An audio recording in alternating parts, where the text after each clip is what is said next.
Hi, welcome to Planetary Calendars, Astro Portraits. I'm Ralph D. Mitchell, one of the calendar's astrologers.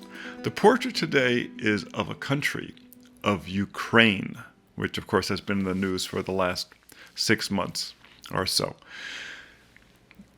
It's an interesting portrait, but the thing that triggered me to do it was the other day they had the anniversary, their founding anniversary. And they said, well, this is, I think they said, the 28th year or 29th year of their founding. It was actually founded on August 24th, 1991. Well, for an astrologer, when you hear 28 or 29 years old, what you think is Saturn return. And everyone who knows astrology well knows all about the Saturn return, because most people complain about it, because it's about when Saturn comes back to where it was when you were born. Everyone complains about it. But the next time you think about complaining about your Saturn return, think about this. During your Saturn return, were you invaded by your neighbor using artillery and soldiers? If not, then you had an easier one than Ukraine, because that's what happened to them during their Saturn return. They have Saturn natally in Aquarius at 1 degree, okay? At the founding date, in what's called the return, when the sun is back to the same degree this year, which was in 2022, Saturn was at 21 degrees and now retrograde. So it's crossed over that Saturn, and now it's backtracking into that area. So the thing about, usually with transits, you think, oh, if it's within 5 degrees of the planet, you feel it, or within 10 degrees. But something we've said for many years with Saturn, when Saturn's in the room with you, you feel it. When it's in the same sign with you, you feel it. It can be 25 degrees away, you feel Saturn. It's a very compressive energy. And the reason it's so difficult for young people is that when you're growing up, when babies are born, they're just entirely cartilage. They're very flexible. And over the years, Saturn, which rules the bones with each 7-year cycle, reinforces the growth of those bones. So finally, by age 28, all of the bones are now in place. All the cartilage that's going to turn into bones has been turned into bones. And it takes practically to that period of time. So it's a stiffening that goes on. And people get very stiff, and they're the stiffest they've ever been in their entire young lives. And all the way through their lives, they've had all this great flexibility in terms of how they think. And now suddenly they're an adult, and they have to act like an adult, right? And it's kind of interesting that, Ukraine is actually a very ancient region, but it's only been a separate country since 1991. So it's had this youthful period of time as a democracy, and now it's dealing with the realities that adults have to deal with, which is the possibility that your neighbors might invade you because they want your oil, or they want your resources, or they want your nuclear plant, or they want whatever. Remember, Ukraine is a huge producer of grains. It's a very significant export for them that goes all over the world. So that reality is something that they're having to face. Now, it's a very interesting chart. Now, there's 2 different charts we're actually working from. The chart that I found online at Astrotheme, who I use for a lot of this stuff, they tend to be very good, is August 24th, 1991, which was a Saturday at 6 p.m. in Kiev,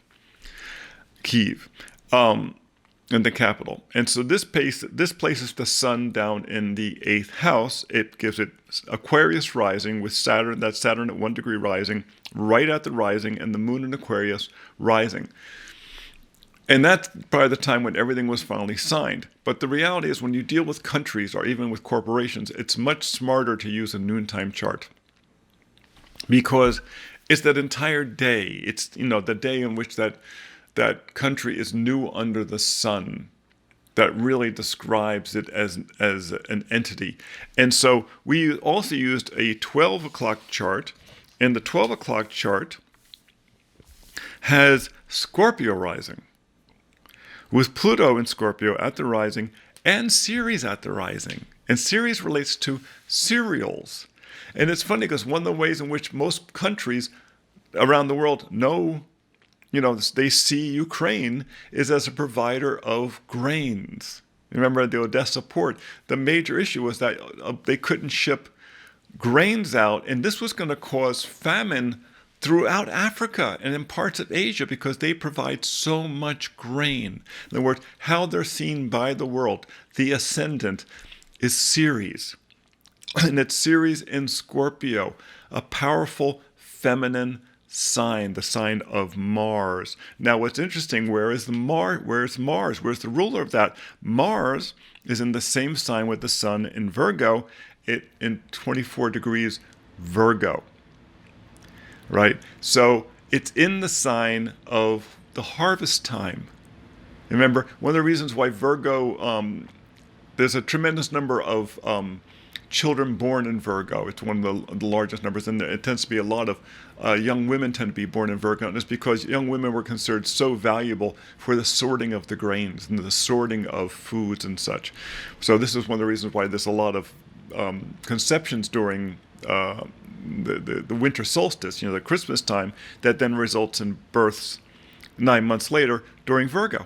There's a lot of births also in Gemini, especially twins, and those are from the October weddings that happened at harvest time, because it was also considered very lucky in agricultural countries to have twins born, because you got twice as many kids for the same amount of work, right?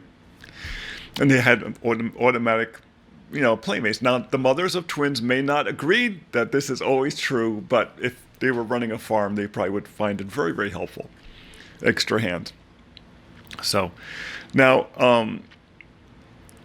it's kind of an interesting chart in many ways because the moon is in Aquarius, right? So the moon is in a very, very social sign. If we use the noontime chart, which I'm inclined to do, it puts the moon in the 4th house, which is a very strong house for the moon. It's the moon's native house. But it's interesting that the moon in the 4th house also means great mobility. And what's interesting is you do find Ukrainians all over the world. There's a lot of Ukrainians in the United States. It puts Saturn in the 4th house in Aquarius.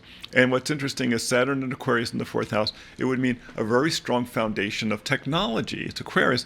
Well, Ukraine happens to be home to some of the great technical universities of Europe. Russia and Ukraine both, but especially Ukraine. So much so that Ukraine has been the site of many of the great hacking companies. These companies that go out there and fish and look for, illegally go out onto the web. A lot of them have been based in Ukraine because the universities are so good at producing computer programmers, and has been like this for many years. The sun is right at Regulus, 0 degrees Virgo. Regulus is the heart of the lion. I really wonder if an astrologer picked this chart. I mean, it really makes sense because it's such a powerful position to have the sun at Regulus, especially because with the sun at Regulus, that puts the sun up in the 11th house. What's at the 10th house? You have Chiron, the wounded healer, Vesta, the torch, Jupiter, conjunct Mercury and Venus. Jupiter, Mercury, Venus, all in Leo.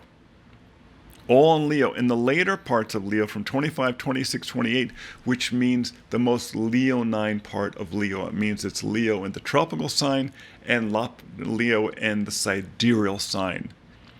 This is like the really royal part of Leo.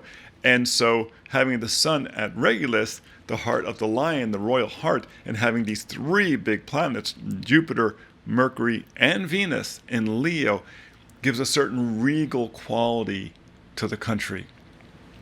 And, realize that the Russians have invaded a lot of countries. I mean, they bulldozed their way through Georgia and all these other countries, and they've been doing this kind of stuff for years.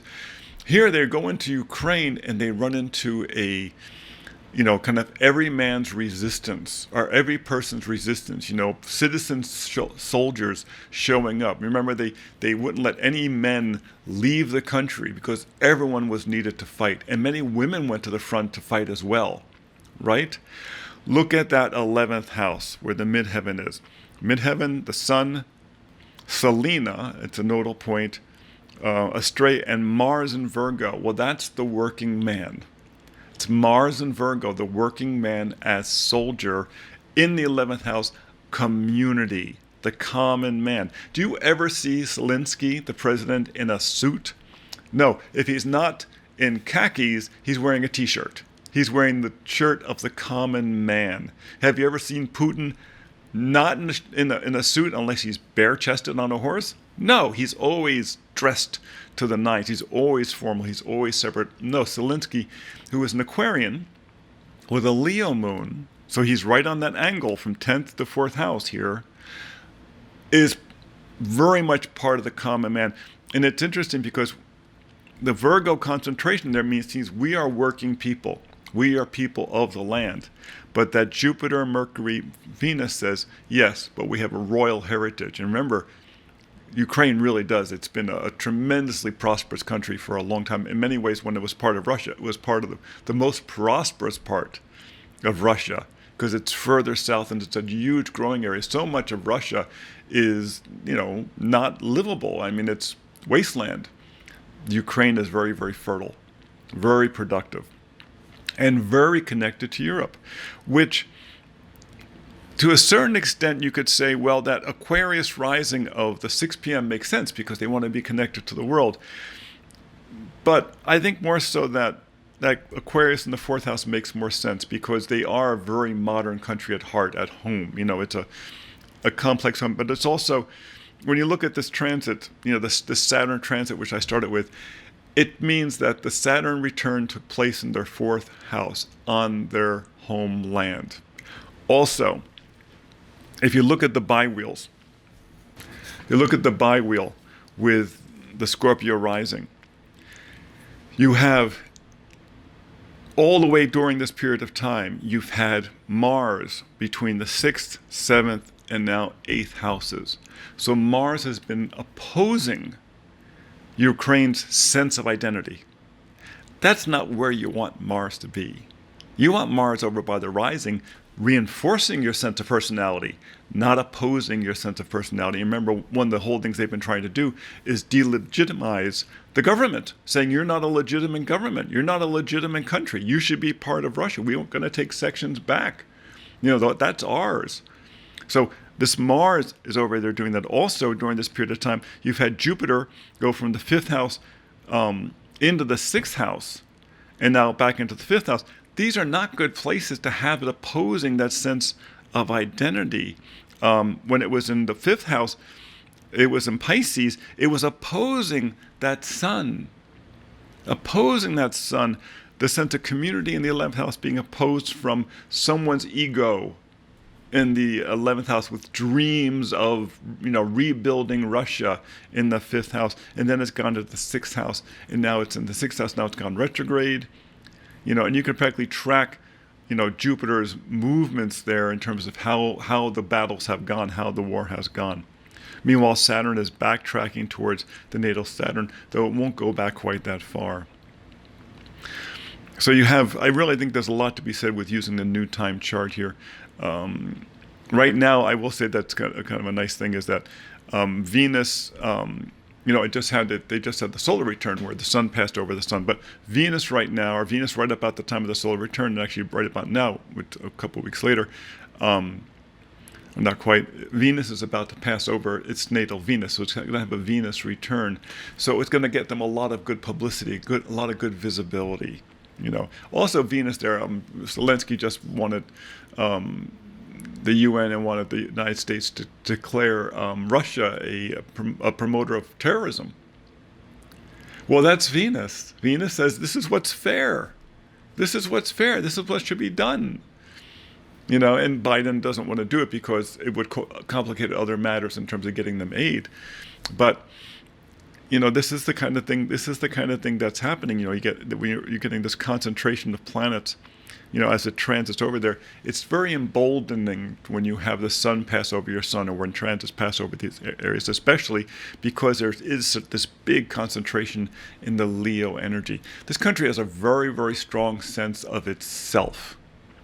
That Leonine energy, a very strong sense of its royalty, and with all that Virgo, a willingness to do the work. And with the Scorpio rising, not someone to mess with, which I think is something that Putin and the Russian army has found out with, what they went over Georgia and these other countries. Ukraine was this is not a country to mess with. They know how to do things secretly. They know how to do things behind the lines. They know how to make their enemy hurt. Scorpio rising, Pluto and Scorpio rising, the power of the small. Fascinating chart. But I just want you to know that if you thought your Saturn return was rough, it wasn't as rough as some. So come see us on Tuesdays when we do our portraits. Come see us on Friday when we do the forecast for the coming week. You can find those at Planetary Calendar Astrology on YouTube. And of course, you can find your calendars, your day planners, your pockets at planetarycalendar.com. And that's what we use when we do our forecast on Fridays. And you really want to know what's going on, don't you? Until next time, be well.